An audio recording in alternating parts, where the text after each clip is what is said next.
Good afternoon and welcome to Emory University's Goizueta Business School. Today's web chat is about career success in our Evening MBA program.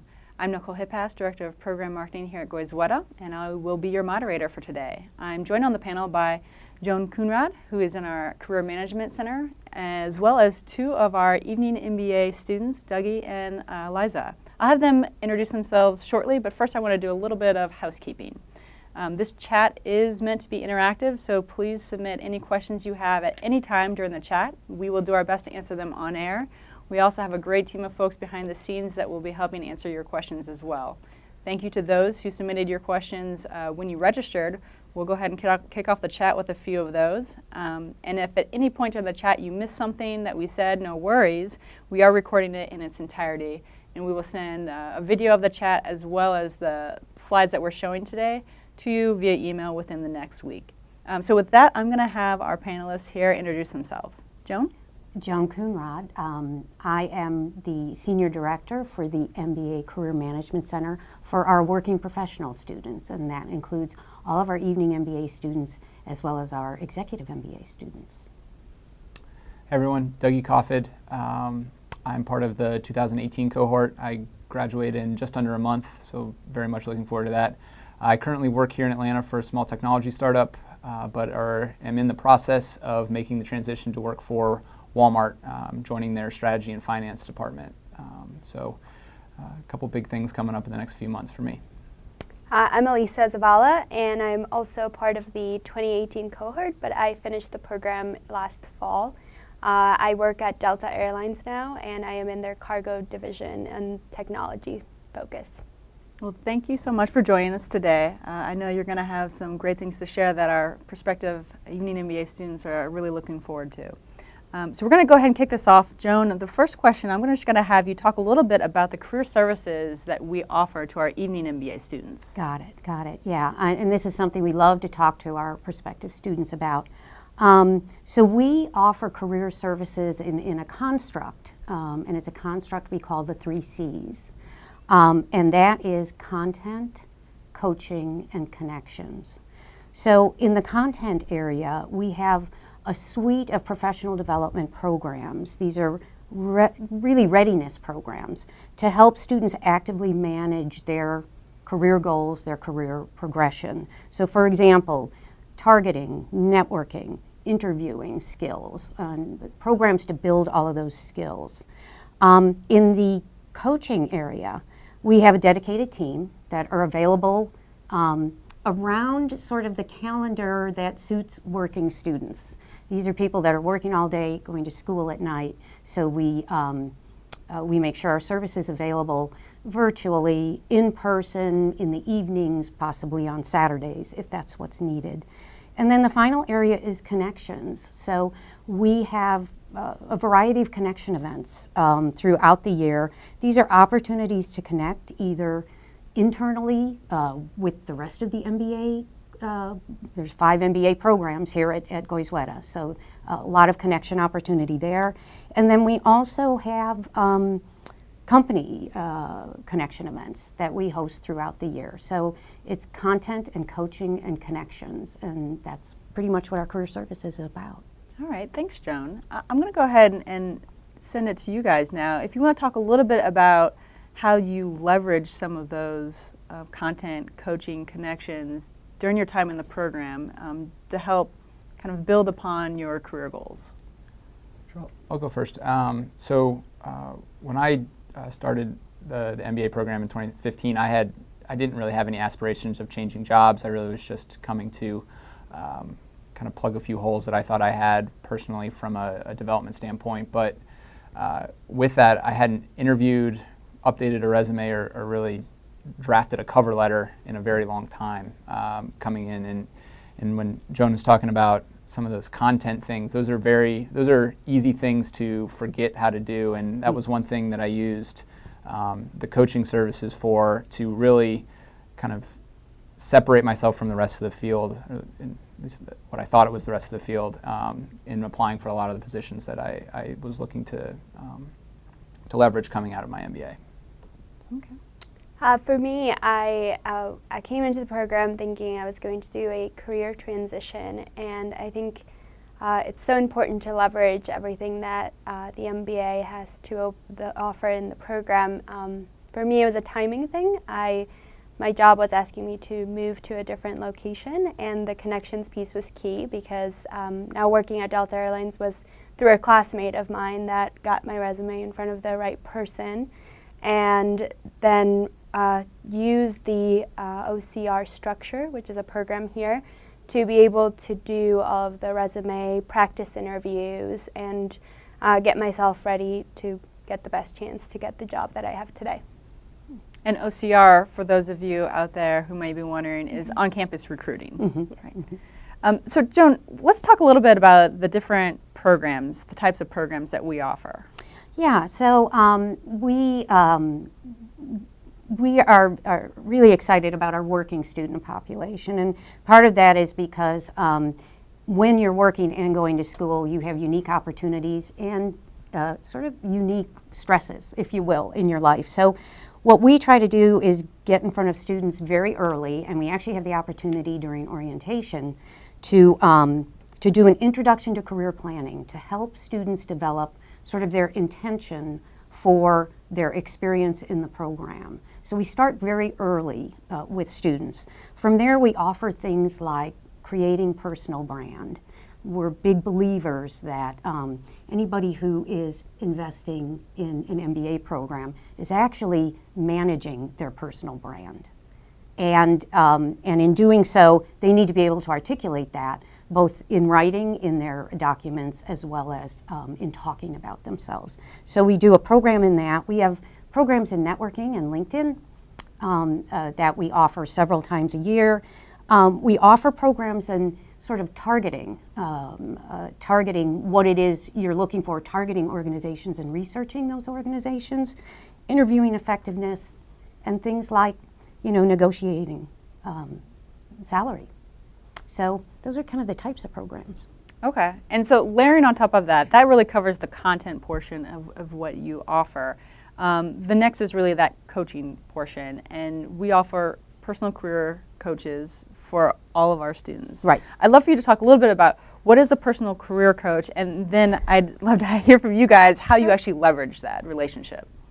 Yeah, so I think a career coach is someone who will support you in making what we call informed decisions about your career development and your career trajectory.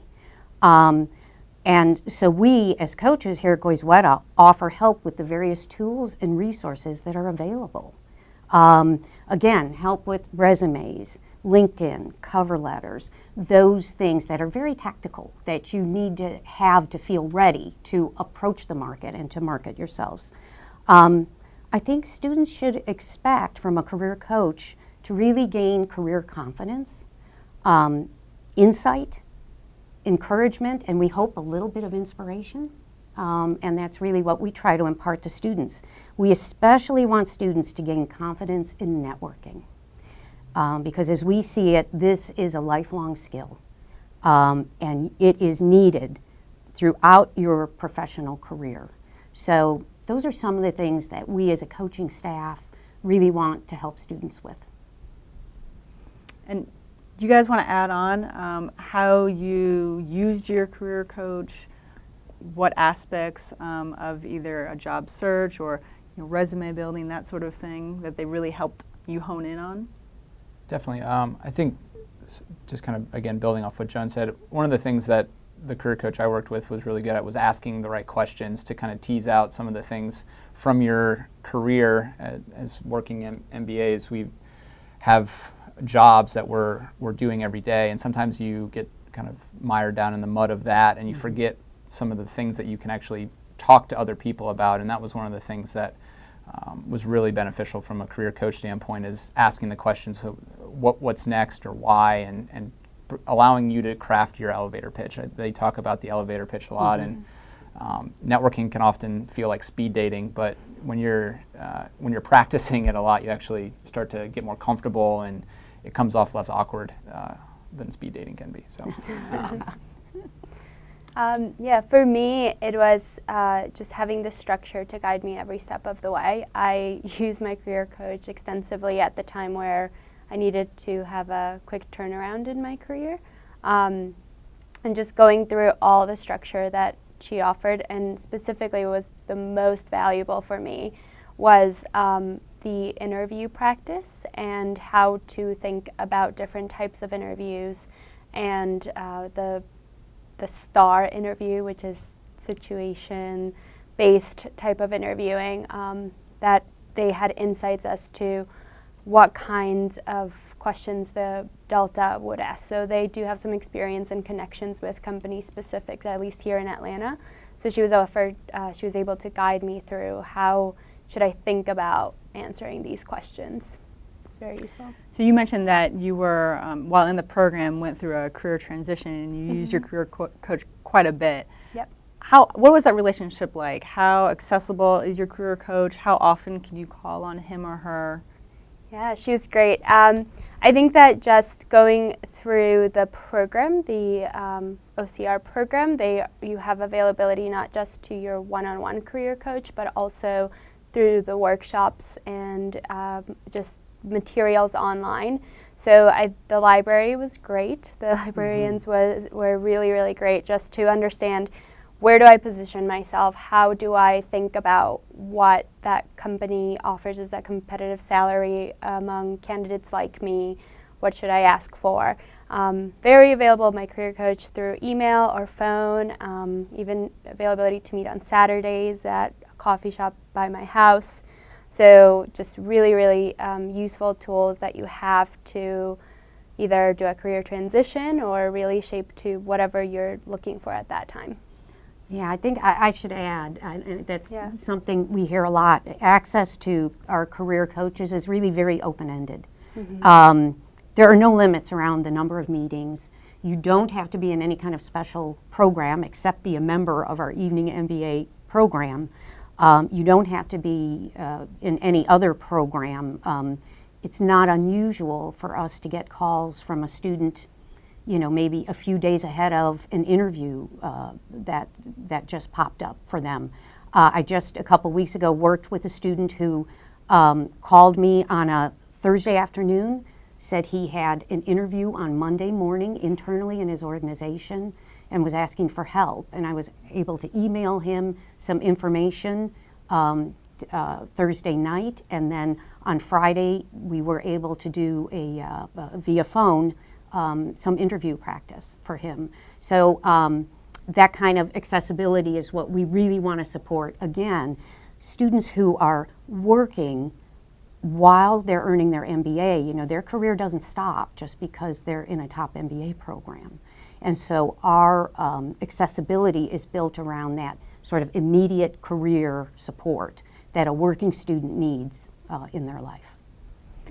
So Joan, this next question is for you. And I think we have two great examples of the types of students that we see. We have Dougie, who was actually just looking to fill some skill gaps and ended up, through the program, making a career change, a significant career change. And then we have Elisa, who thought she was going to make a significant career change, found a new job within the program, but was within the same industry and the same job function. How can a prospective student use the program to make a career switch? What resources, whether it be through the Career Center or the curriculum itself, do they have? Yeah, that's a big question.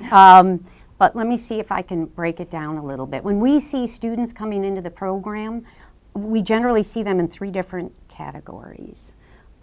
We see people who might be what we call immediate seekers. And those seekers are saying, I know I'm going to be in this program for 2 years, maybe up to 3 years, but I know I'm going to need to make a job change, right? Then we see people coming in saying, I think I'm going to be a changer. I think I want to change, say, from one functional area or one industry to another.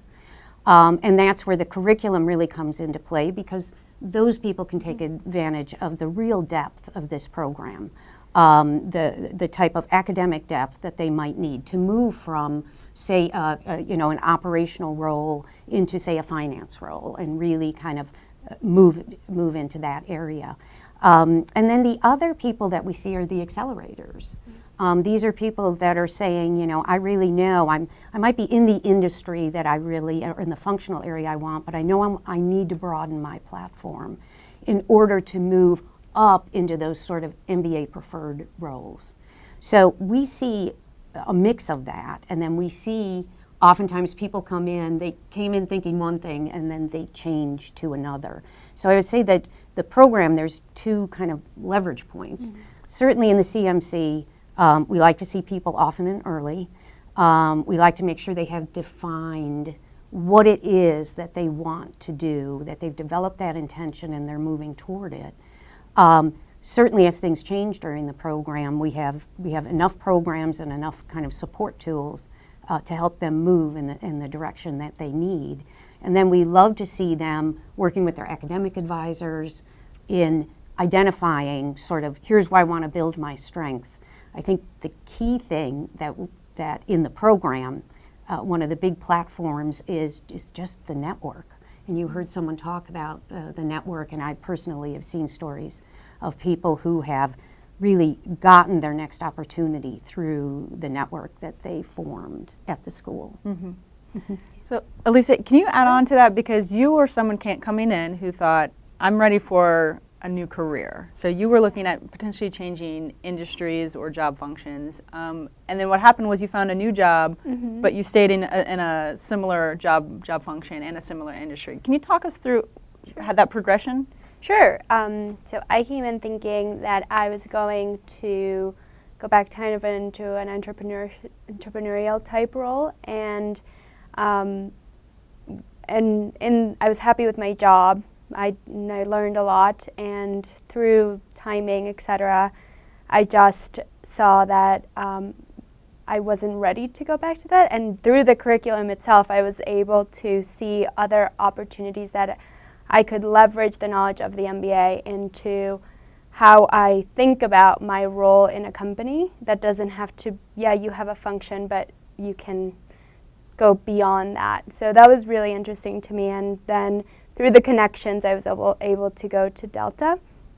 I would say that it doesn't stop after your first switch, right? It's ongoing. Like for me, maybe I would switch it again, maybe I would go to a different company, maybe I would explore an opportunity, but all the tools that I've received here I can leverage in the future, either growing within Delta or going into any other type of career change that I could do even after the program's been over. Mm-hmm. That's great insight. Now, Dougie, I'm going to ask you the same question because you were kind of the opposite. So you thought, I like what I'm doing, I'm happy, I just need to fill some gaps. And now you're making a very big change, both in terms of industry but also job function.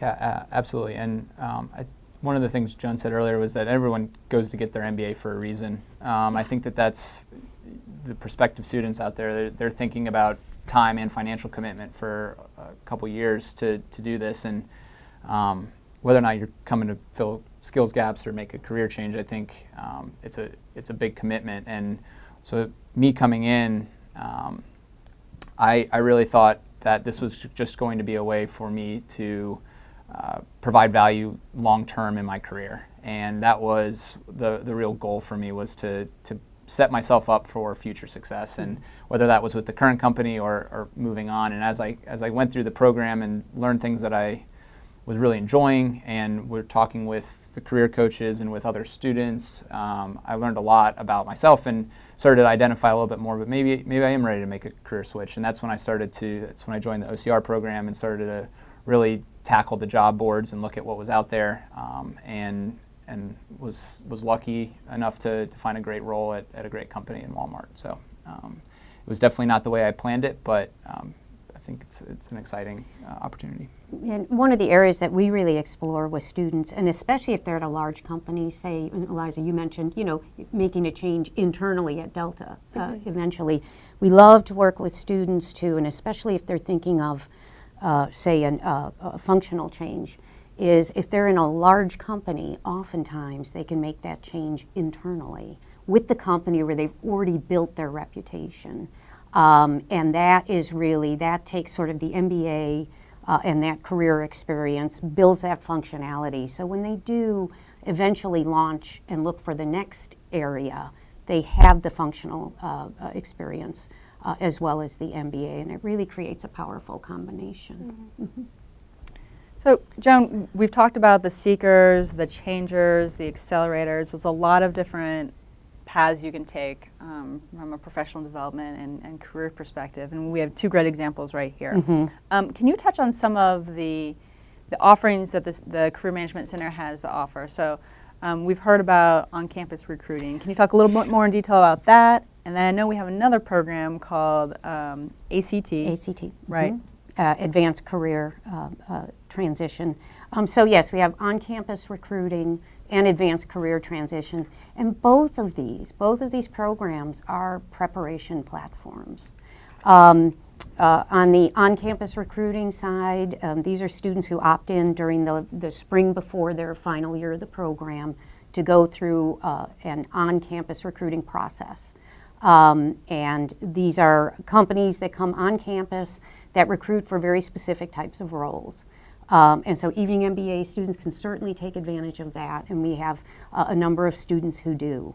We also have a program called Advanced Career Transitions, which takes students through the exact same preparation protocol. And in fact, it even launches at the same time. And students end up in the same workshops with each other. And these are students who know that the on-campus, say, positions or companies are not a fit for them, but they know they're going to be launching their job search. And so we take them through that exact same preparation series. And it gives them a time-based sort of protocol to move through, a preparation protocol to move through that dovetails with their sort of academic program. And we try to make things very accessible to move through the preparation series so that they feel by the end of the series, which is about August, by the time they hit the fall before they graduate, or maybe the fall in the middle of their program, they feel much more confident to begin looking at, say, job postings and actually applying to those postings. So our feeling is we really want you to feel confident and prepared when you're launching a job search. And so that's why we set up those two programs to really help people get on that path. So I know you participate in on-campus recruiting. Do you want to talk about what that experience was like from a student perspective? Sure. I really love the structure of on-campus recruiting. I think in the end, I didn't go through all the on-campus recruiting program because ACT was probably a better fit for me due to the timing that I had. But I took advantage of every single one of the preparation pieces of the program. I just never participated on any of the company visits or company interviews because I already got an offer that I applied to on my own before the companies ever hit campus. So I think either way you go, the same preparation is there. OCR would have just given me the opportunity to interview with more companies if I wanted to. Great. Is there, Joan, is there a better fit, a type of student that fits better into that on-campus recruiting model? Yes, the companies that that come on campus to recruit on campus are generally looking for people with, say, 3 to 7 years of work experience. And in general, most of the companies that come on campus fall into the areas of the positions that they're recruiting for are consulting, finance, a little bit of marketing, and a few of the what we call general management. Some of the companies come on campus for leadership development programs, which are rotational programs that companies will put a newly graduated MBA student through. So these are entry-level MBA roles that the companies come on campus for. And so some students fall outside of that just because of the type of company or type of functional area that they're looking at. It is a protocol. It's a recruiting protocol that was actually built around full-time students, and we allow our evening MBA students that are interested to opt into it. That's great. So let's transition a little bit here and talk about the Alumni Network. What role does that play in the career success of our students? Gosh, so we think our network is probably one of the biggest advantages for people coming into the program. The network that's formed in your cohorts, the network that's formed, the Evening MBA students tend to be a very social group. And so there's a lot of social activities that are well supported by the students where they can meet the students in the program ahead of them, the students that came in after them. Broader than that, we actively work with students to connect with alumni in the areas that they're targeting or interested in. So there are a lot of ways to do that. We work with students on strategies to do connections through LinkedIn. There is an alumni, an Emory Connections alumni database that students immediately have access to the minute they come into the program, where they can identify alums in certain areas. And then there are networking events, usually throughout the year. We do try to bring in alumni for a career panel. We do that during the Cornerstone program that the students have in their very first term in the Evening MBA program. So lots of opportunity to connect and network with alums. And again, it's why we are so focused on making sure students are targeted and have targets developed around the industries they're interested, the functions they're interested in, and the organizations they're interested in, so that they can then target their networking activity. Joan, you mentioned Cornerstone and bringing alumni in for a networking opportunity there, and that happens from the very beginning of the program. Right. Can you talk a little bit about some of the other networking opportunities and events that we offer throughout the program? Yeah, I think every year there's an all-MBA networking event that invites all of the MBA students and as well as alumni to that event. There are in the spring of every year, we have a series of alumni networking events at some of the larger companies here in Atlanta, where alumni will come. It's usually a meet and greet at a place maybe close to the company. It's been companies like Georgia Pacific and Home Depot and Equifax and just a variety of companies where we have a very strong Delta, where we have a very strong alumni presence that students can opt into, students who are interested in those companies, again, to make those alumni connections. And that happens kind of throughout the spring. And we also have a spring alumni and working student career fair. So every year in the spring, there are companies that are interested in just-in-time talent from Goizueta Business School. And so we host a career fair right here, usually in the Midtown area, where students can come and meet with those companies and talk about the current opportunities that are with their companies. What networking opportunities did you guys take advantage of while in the program, and what kind of relationships were you able to cultivate from those? I'll go first. So, I mean, like Joan said, the evening group kind of comes together pretty quickly. We're time crunched all the time, so being able to be together and talk, and you do have a lot of respect for people that came before you and those that are coming after you and want to help them. And so I would definitely say that just being in class and turning around and talking to your neighbor was a big part of the networking at first. And then I definitely attended a lot of the different spring networking events, and it really did help encourage me to reach out to other people. What I've learned about the Goizueta and the Emory Network is that most people are willing to pick up the phone when you call, and that is something that is extremely valuable. Maybe it takes a couple days to get on the phone with them, but they'll always pick up, and they'll let you have 15 minutes of their ear to ask them questions and learn a little bit about either what they're doing or their company. And I've found value in pretty much every one of those conversations that I've had. So. Yeah, I think that's probably the strongest part of the program. It's just building your network. Everybody at Emory is very close, especially in the evening program. I don't know anybody in our cohort. We all know each other. There's a lot of really fun social things that we do together. And out of that, you come up with multiple things. So you have people that kind of start businesses together, and then you have people that will just be kind of mentors for each other. And I leverage that quite a bit. I bounce off ideas out of my close friends in the cohort and understanding where we are in our career paths. And it's gotten to the point where now other parts of the MBA, I recently just had a conversation with somebody in the one-year program that's getting ready to graduate also. And they weren't working as they went through the MBA, so we met up. He called me. I didn't know him, and we just met up at a coffee shop and just kind of bounced off brainstorming and like, should I go to corporate America or should I be an entrepreneur kind of idea. And so just having someone to talk to has been really helpful, and it's mutual. So I know in the future if I were to call Dougie, he would pick up for me and I would do the same. And that's just one of the things that you really leverage out of Emory. Mm-hmm. So Dougie, before we started this web chat, you mentioned that you're moving to Arkansas for your new job in Walmart, and someone had given you the contact of another Goizueta alum down there, and you're already looking forward to reaching out and starting to build a local network down there. Yeah, absolutely.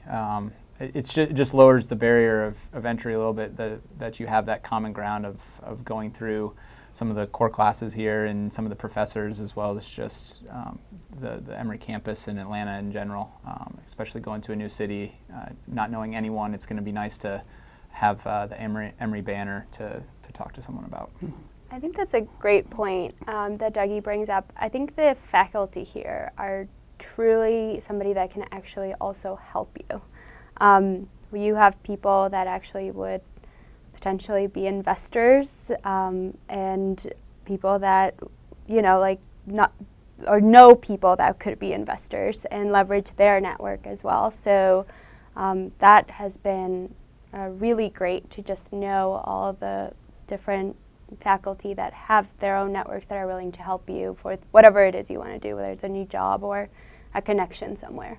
It's great. So speaking of faculty, I mean, you obviously spend a lot of time with them in the classroom, and we offer a lot of concentration, something that you can leverage to help fill some gaps or help build new areas of knowledge if you're looking to transition into a new industry. How did you leverage the academics of the program to fulfill some of these career goals? Yeah, mine's kind of easy. I came in with very little finance or accounting background at all, and kind of set out a goal of having a finance concentration. I thought that would be something very valuable. Money is a currency and a way of talking about anyone in the world, so trying to understand the way that moves was an important piece for me, and as a result I got a job in finance. So certainly, like I started saying, it was not something I was looking for when I started the program, but it's something that I've found a personal interest in, and kind of looking forward to having it as part of my day job moving forward. Yeah, for me it was all about when I went into every class that I chose outside the core classes that you have to take, I wanted to make sure that I could apply to some sort of aspect in my life. And what I found really useful through all my classes was more on the softer skills. You have classes that, really can launch your leadership ability, and that was great for me because I was, before I even moved to Delta, I advanced into a director level position at the current company I was in, and that was really helpful for me. That's great. Great insight. So we do have a question that came in. This is a little away from our topic of career, but we have you here, so we're going to go ahead and throw it out there. So the question is, can you discuss general work-life balance, work-school balance, and what a typical week looked like while you were in the program? Yeah, I'll start on that. I think the work-life balance is a lot about how much you want to invest in it.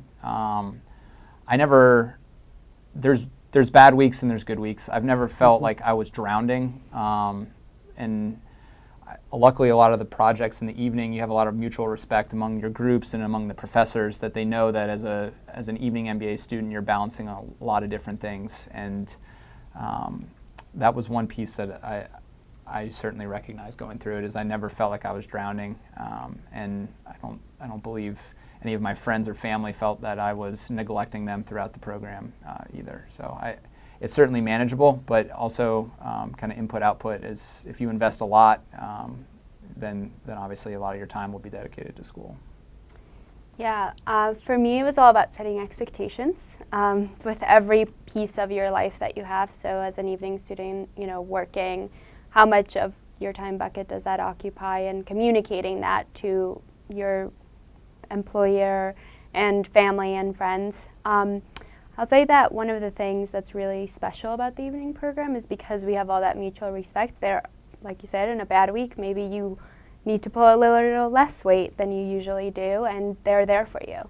And you do the same when somebody else is having a crazy week at work, and that's just the great network part that you develop as you go through the program, where you learn about teams and you learn about situations and timing. But I think expectations are key. Great feedback. So is there anything that you learn about yourself in the program that really surprised you?